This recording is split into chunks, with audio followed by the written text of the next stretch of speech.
আচ্ছা, কখনো কি মনে হয়েছে যে জীবনটা আসলে একটা দৌড় প্রতিযোগিতার মতো, যেখানে আমরা সবাই কেবল ছুটেই চলেছি?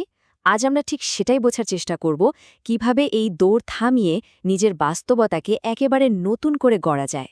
চলুন দেখি সে গোপন সূত্রটা কি, যা আসলে আমাদের নিজেদের ভেতরে লুকিয়ে আছে। দেখুন, আমাদের মাথায় একটা জিনিস একদম ঢুকিয়ে দেয়া হয়েছে, তাই না? যে সাফল্য মানে অনেক কষ্ট করতে হবে, সংগ্রাম করতে হবে। কিন্তু কি হবে যদি বলি এটাই আসলে সবচেয়ে বড় মিথ্যা? সত্যিটা হলো, আমাদের সংগ্রামের জন্য তৈরি করা হয়নি। এই একটা লাইনে কিন্তু আমাদের সবকিছু দেখার ভঙ্গিটাই বদলে দিতে পারে। তাহলে প্রশ্ন হলো, এই যে সারাক্ষণ সংগ্রামের একটা ধারণা, এটা এলো কোথা থেকে? আসলে সমাজই আমাদের শিখিয়েছে যে ক্রমাগত কোনো না কোনো লক্ষ্যের পেছনে ছুটতে হবে।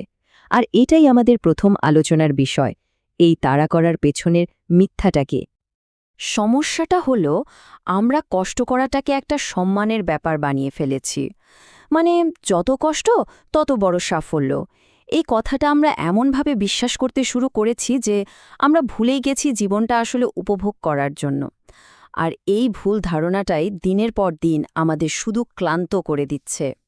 ব্যাপারটা দেখুন, একদিকে আছে কোনো কিছুর পেছনে তাড়া করা, যা আসলে আমাদের ভেতরে একটা অভাবের অনুভূতি তৈরি করে। আর অন্যদিকে আছে সৃষ্টি করা, যা ভেতর থেকে একটা চুম্বকের মতো আকর্ষণীয় শক্তি তৈরি করে। একটা হলো যা ঘটছে তার উপর প্রতিক্রিয়া জানানো, আর অন্যটা হলো জীবনকে নিজের মতো করে সাজিয়ে তোলা। ভাবুন তো একবার, যখন আমরা মরিয়া হয়ে কোনো কিছুর পেছনে ছুটি, তখন মহাবিশ্বের কাছে একটাই সংকেত যায়, আমার কাছে এটা নেই। আর মহাবিশ্ব কিন্তু আমাদের কথা শোনে না, এটা সাড়া দেয় আমাদের ভেতরের অনুভূতি বা কম্পনে। তার মানে আমাদের এই অভাবের অনুভূতিটাই আমাদের জীবনে আরও বেশি অভাব টেনে আনে। তাহলে যদি এই তাড়া করার পদ্ধতিটা কাজ না করে, তাহলে কোনটা করে? উত্তরটা কিন্তু লুকিয়ে আছে খুব সহজ একটা ধারণার মধ্যে। বাস্তবতা আসলে একটা আয়নার মতো কাজ করে। আচ্ছা, এই আয়নার ব্যাপারটা বুঝতে এভাবে ভাবুন, আমাদের চারপাশের এই জগৎটা যেন একটা সিনেমার পর্দা।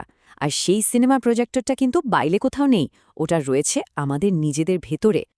কিন্তু মজার ব্যাপার হলো, এই পর্দায় আমরা যা দেখি সেটা কিন্তু বর্তমান মুহূর্তের নয়। এটা আসলে আমাদের ভেতরের অবস্থারই একটা বিলম্বিত প্রতিফলন। মানে এটা অতীতের একটা প্রতিধ্বনি মাত্র। তার মানে কি দাঁড়ালো? এর মানে হলো, বাইরের জগৎ আমাদের জীবনকে তৈরি করে না, এটা শুধু আমাদের ভেতরের অবস্থাকেই হুবহু প্রতিফলিত করে। আমরা ভেতরে যা, আমাদের বাস্তবতাও ঠিক তাই।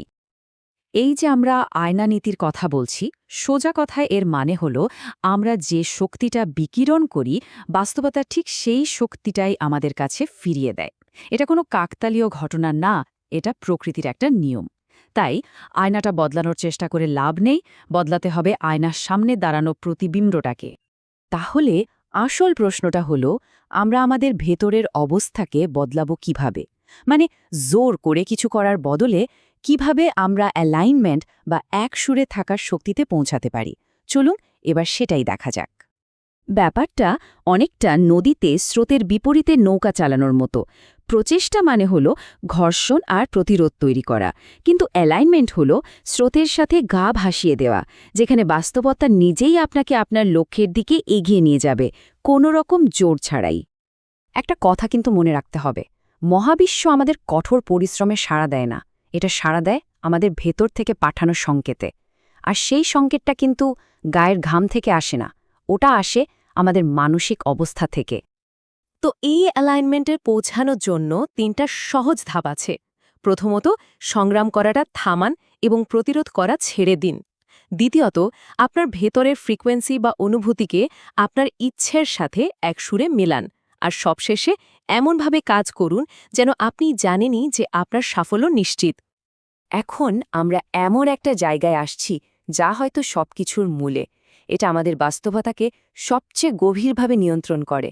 এটা আমাদের লক্ষ্য বা ইচ্ছার চেয়ে অনেক বেশি শক্তিশালী। আর সেটা হলো আমাদের পরিচয়। এক মুহূর্তের জন্য একটু ভাবুন তো, আসলে কি আমাদের জীবনটাকে চালাচ্ছে? আমাদের প্রচেষ্টা, আমাদের স্বপ্নগুলো, নাকি এর চেয়েও গভীর কিছু একটা, যা আমরা হয়তো খেয়ালই করি না?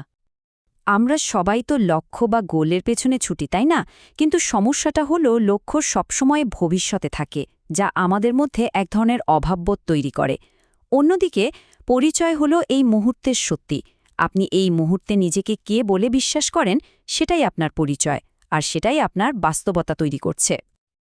আর এটাই হলো আজকের আলোচনার সবচেয়ে দামি কথা।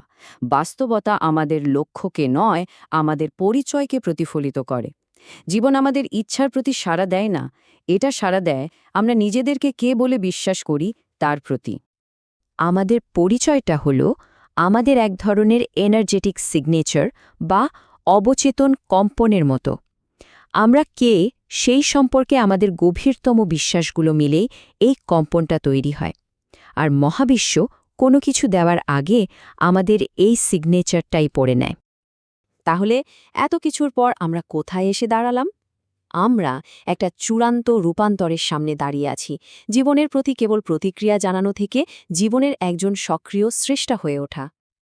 এই দুটো পথের মধ্যে তফাৎ আকাশ আর পাতালের মতো।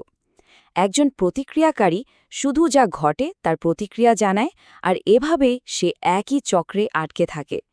কিন্তু একজন স্রষ্টা নিজের বাস্তবতা নিজেই প্রোগ্রাম করে, নিজের পথ নিজেই তৈরি করে এবং নিজেই হয়ে ওঠে সব শক্তির উৎস। আসল ক্ষমতাটা কিন্তু পরিস্থিতি ঘটার পর প্রতিক্রিয়া দেখানোতে নেই। আসল ক্ষমতা লুকিয়ে আছে পরিস্থিতি তৈরি হওয়ারও আগে, নিজের চেতনার স্তর থেকে ভেতরের অবস্থাটা কী হবে সেটা বেছে নেওয়ার মধ্যে। আর এই পুরো পরিবর্তনটা শুরু হয় একটা সিদ্ধান্ত থেকে, নিজের ভেতরে একটা ঘোষণা যা বলে, আমি আর এই বাস্তবতার ওপর প্রতিক্রিয়া জানাব না, আমি আমার জন্য অন্য একটা বাস্তবতা বেছে নিয়েছি। আজকের আলোচনাটা শেষ করছি একটা প্রশ্ন দিয়ে, যেটা নিজেকে বারবার জিজ্ঞেস করতে হবে। আমি এই মুহূর্তে এমন কি হচ্ছি যা আমার এই বাস্তবতাকে অনিবার্য করে তুলছে? এই প্রশ্নের উত্তরটা খুঁজে পেলেই কিন্তু জীবনের স্রষ্টা হওয়ার চাবিকাঠিটা পাওয়া যাবে।